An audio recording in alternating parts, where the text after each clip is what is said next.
Hi అండి. ఈరోజు నాటుకోడి కూర ఎలా ప్రిపేర్ చేసుకోవాలో చూద్దాం. చూసారు కదా ఎంత టేస్టీగా ఉందో. చూడండి ఎంత టెంప్టింగ్గా, ఎంత కలర్ఫుల్గా, చూస్తేనే నోరూరిపోతుంది. మళ్ళీ మళ్ళీ తినాలి అనిపిస్తుంది. అది కూడా ఈ నాటుకోడి కూర మేము కట్టెల పొయ్యి మీద చేసాము. చాలా టేస్టీగా ఉంటుంది. ఒక్కసారి నేను చెప్పే విధంగా ఇలా ఒక్కసారి ట్రై చేసుకున్నారంటే చాలా టేస్టీగా ఉంటుంది. ఇది ఎందులోకైనా చాలా బాగుంటుంది. బగారా రైస్, ఇంకా రైస్లోకి, చపాతీలోకి, ఎందులోకైనా చాలా టేస్టీగా ఉంటుంది. ఒక్కసారి ఈ విధంగా ట్రై చేశారంటే చాలా బాగుంటుంది. మీకు మళ్ళీ మళ్ళీ చేసుకొని తినాలనిపించే విధంగా ఉంటుంది. ఒకసారి చూడండి, నాటుకోడిని ఇలా కట్ చేశారు మా ఇంట్లో. చూసారు కదా ఎంత బాగుందో చూడడానికి. సో ముందుగా నాటుకోడిని ఇలా కట్ చేసి పెట్టుకొని, ఇప్పుడు కట్టెల పొయ్యి మీద ఒక పెనం పెట్టుకొని దాంట్లో కొంచెం ఆయిల్ వేసుకోవాలి. ఆయిల్ వేసిన తర్వాత కొంచెం ఆనియన్స్, ఒక 4-5 పచ్చిమిర్చీలు, కొంచెం కరివేపాకు వేసుకొని ఆనియన్స్ అనేవి బాగా మగ్గినంత వరకు బాగా ఫ్రై చేసుకోవాలి. ఆనియన్స్ బాగా ఫ్రై అవ్వాలి. చూసారు కదా ఎంత బాగా ఫ్రై అయినాయో. ఇలా బాగా గోల్డెన్ కలర్ వచ్చినంత వరకు బాగా ఫ్రై అవ్వాలి. ఇలా ఫ్రై అయిన తర్వాత కొంచెం అల్లం వెల్లుల్లి పేస్ట్ అనేది వేసుకోవాలి. అల్లం వెల్లుల్లి పేస్ట్ కూడా బాగా ఫ్రై అవ్వాలి. ఇలా అల్లం వెల్లుల్లి పేస్ట్ బాగా పచ్చివాసన పోయినంత వరకు బాగా ఫ్రై చేసుకోవాలి. ఇలా అల్లం వెల్లుల్లి పేస్ట్ బాగా ఫ్రై చేసిన తర్వాత చూసారు కదా, ఈ పేస్ట్ అనేది గసగసాలు, కొబ్బరి, చెక్క, లవంగం, యాలకులు ఇవన్నీ వేసి పేస్ట్ చేశాను. ఆ పేస్ట్ అనేది యాడ్ చేసుకోవాలి. అది కూడా బాగా ఫ్రై అయిన తర్వాత ఒక 2 టమాటాలు, ఒక మీడియం సైజు టమాటాలు, ఒక 2 టమాటాలు చిన్న చిన్న ముక్కలుగా కట్ చేసుకొని అవి కూడా వేసుకోవాలి. ఇవన్నీ బాగా ఫ్రై అవ్వడానికి కొంచెం ఉప్పు అనేది వేసుకోవాలి. నేను కల్లు ఉప్పు, రాక్ సాల్ట్ యూస్ చేశాను. ఇది వేస్తే బాగా టేస్ట్ కూడా ఉంటుంది, బాగా ఫ్రై అవుతుంది. ఇవన్నీ వేసి బాగా ఫ్రై అవ్వాలి. నేను కొంచెం కొత్తిమీర కూడా యాడ్ చేశాను. ఇవన్నీ వేసి ఆయిల్ పైకి తేలినంత వరకు బాగా ఫ్రై అవనివ్వాలి. ఇవన్నీ బాగా సిమ్లో పెట్టుకొని బాగా ఫ్రై అయిన తరువాత, సిమ్లో అంటే మంట తక్కువ పెట్టుకొని బాగా ఫ్రై అయిన తరువాత నాటుకోడి చూసారు కదా, ఇలా చిన్న చిన్న ముక్కలుగా కట్ చేసుకున్న నాటుకోడిని కూడా యాడ్ చేసుకోవాలి. ఇలా మొత్తం నాటుకోడి మొత్తం యాడ్ చేసుకున్న తరువాత మొత్తం బాగా కలపాలి. కలిపేసి దీంట్లోనే మంట తక్కువగా పెట్టుకోవాలి. మరీ ఎక్కువగా పెట్టుకుంటే మాడిపోతుంటుంది, బాగా కుక్ అవ్వదు.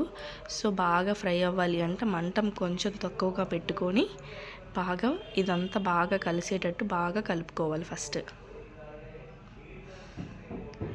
మనం వేసిన మసాలాలు, ఆనియన్స్, టమాటాలు, మసాలాలు ఇవన్నీ బాగా ఫ్రై అయ్యేటట్టు బాగా చికెన్ మొత్తం బాగా కలుపుకోవాలి.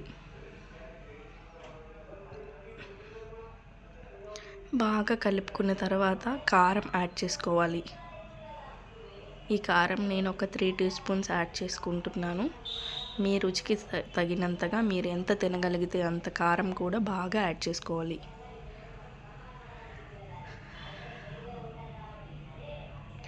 కారం యాడ్ చేసుకున్న తర్వాత మంట చెక్ చేసుకోవాలి. కారం వేసిన తర్వాత మాడుతుంది. సో మంట చెక్ చేసుకుంటూ కారం యాడ్ చేసుకొని కింద మీద బాగా కలపాలి. చికెన్ మొత్తం పట్టేటట్టు బాగా కలుపుకొని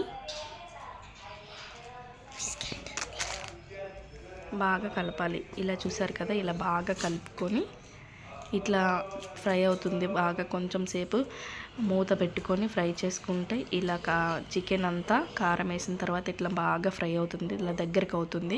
చికెన్లో ఉన్న నీరంతా వచ్చేసి ఇలా దగ్గరకు అవుతుంది. ఇలా దగ్గర వరకు బాగా ఫ్రై చేసుకొని ఇప్పుడు కొంచెం నీళ్ళు అనేవి యాడ్ చేసుకోవాలి. కొంచెం నీళ్ళు నేను ఎక్కువ వేసాను. నాటుకోడి కదా, బాగా ఉడకాలి. ఉడకడానికి కొంచెం వాటర్ ఎక్కువ పడుతుంది. బాయిలర్ చికెన్ కన్నా నాటుకోడికి కొంచెం వాటర్ ఎక్కువ పడుతుంది. సో నేను వాటర్ కొంచెం ఎక్కువ యాడ్ చేసుకున్నాను. ఇలా వాటర్ కొంచెం ఎక్కువ యాడ్ చేసుకొని మంట కొంచెం పెంచుకోవాలి. కొంచెం మీడియం కన్నా కొంచెం ఎక్కువ పెట్టుకొని మూత పెట్టుకొని బాగా ఉడికించాలి. ఇలా తగినన్ని ఎన్ని కావలిస్తే అన్ని వాటర్ అనేది యాడ్ చేసుకోవాలి. కొంచెం ఎక్కువ వాటర్ యాడ్ చేసుకొని కొంచెం మంట కొంచెం చిన్నది ఎక్కువ పెట్టుకొని మూత పెట్టుకొని బాగా చికెన్ని ఉడికించుకోవాలి.